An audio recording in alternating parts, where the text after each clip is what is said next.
Hello, and thank you for joining me. My name is Buford Jones. I'm a sound engineer. I've been working in the industry since 1970. I've worked with many artists over the years that are just incredible artists to work for.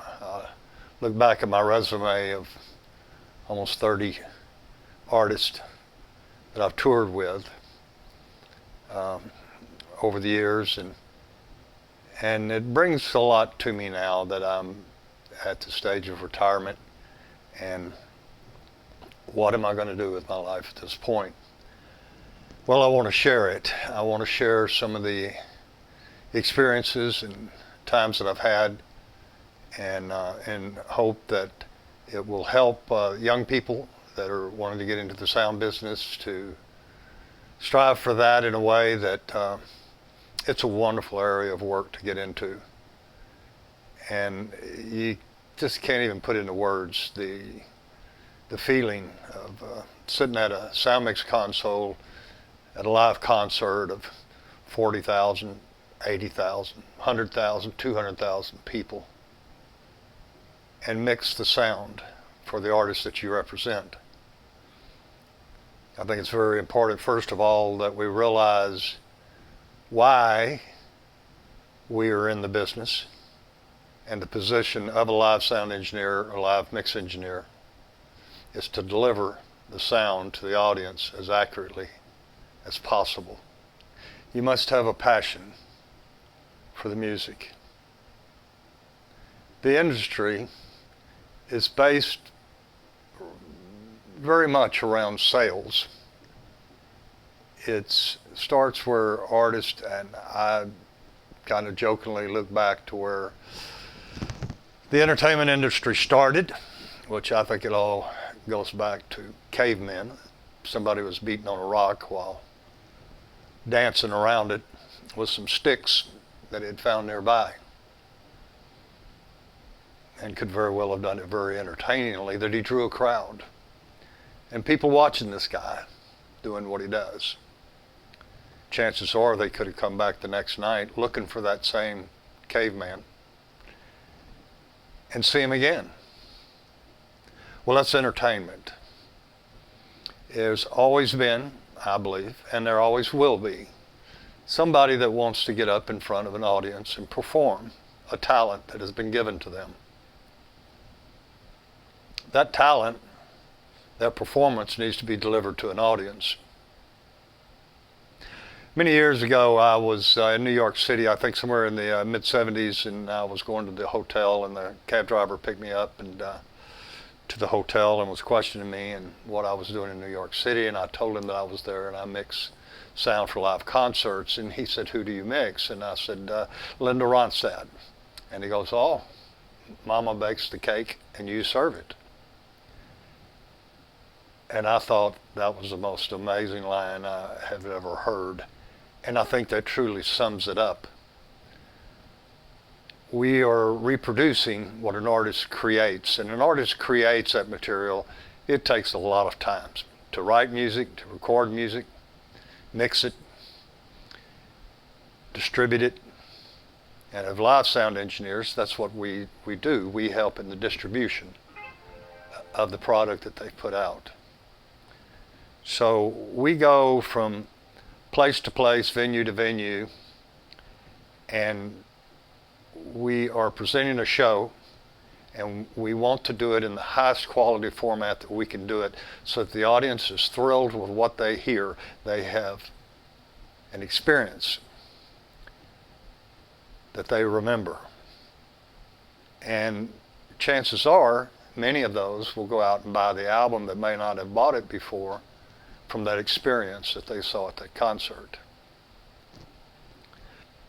When that experience is good, that makes the people who attend these shows want to go again and see another artist and enjoy the evening with friends, wife, husband, whoever, and it brings them back. when the quality is good. Many people I talk to that go to concerts, and I'm talking about the older generation, let's say 50 ups, that have a bad experience when they go to a major concert, and it costs quite a bit of money to see a major concert, and at that concert they say it just sounded horrible. That's not always the case, but it happens more frequently than I think is necessary. It's the way we approach the music and deliver the music to this audience that we want to return, so that it keeps the business revolving, keeps the business active, keeps the business growing.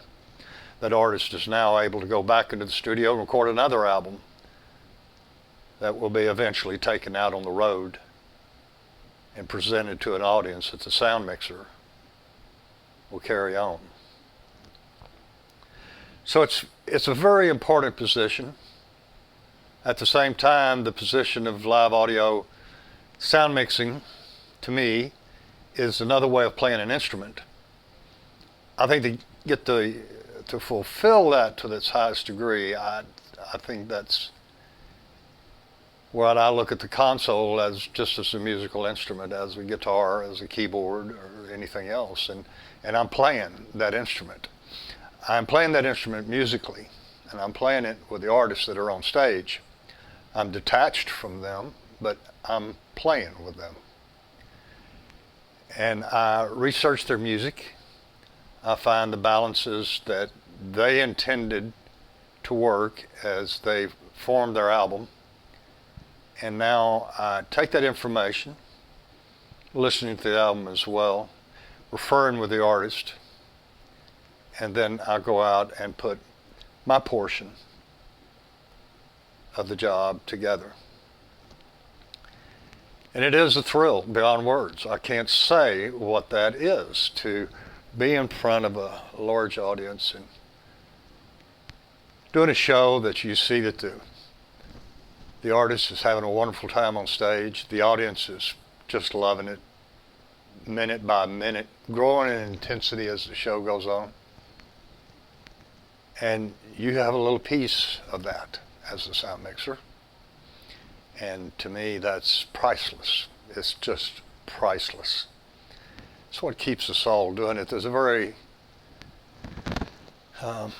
large amount of time that is very hard to deal with on the road when you're touring, and that's getting from A to B to C to D to E and to F. The traveling, that's the difficult times. I always felt that the 2 hours of show time is blissful, and the other 22 hours of the day is very hard for me to deal with, getting to the next place to do it all over again.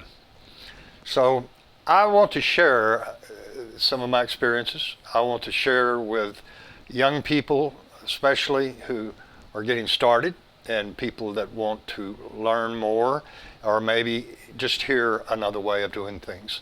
I get in my a lot of the seminars that I've done in the last few years, it's very satisfying to hear a talented engineer that has sat through my seminar that came to me and said, you know, I do many things the way that you have recommended that.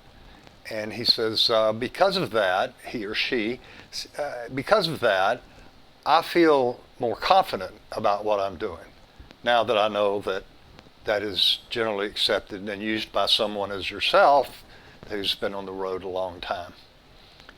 That's very gratifying, and that's the way that we know we must have input with our work and what we do. So I think that I have this desire, this very strong desire now to help younger people where I can, whatever the type of musical situation you're confronted with, whether it be mixing sound in local clubs, whether it may be mixing sound with live touring artists, maybe it's mixing sound in houses of worship. It's a lot of different ways that we transmit and serve that message that has come from the person who is speaking it. So I am starting a course, and I want to do it here on this YouTube channel. We either have a weekly or a monthly session, and I talk about different subjects, how I got started in the industry, artists that I've worked with through the years, and experiences with them. Through those experiences, for me, I learned from that. I was able to base my work from something I'd learned the day before. It's priceless. We always learn. I'm learning more in this part of my career than I did in the beginning of my career, and I'm very pleased with that fact. I want to start teaching more so and using online media to do so. If you're interested in some of the subject matter that I may be presenting, I'll be doing different topics.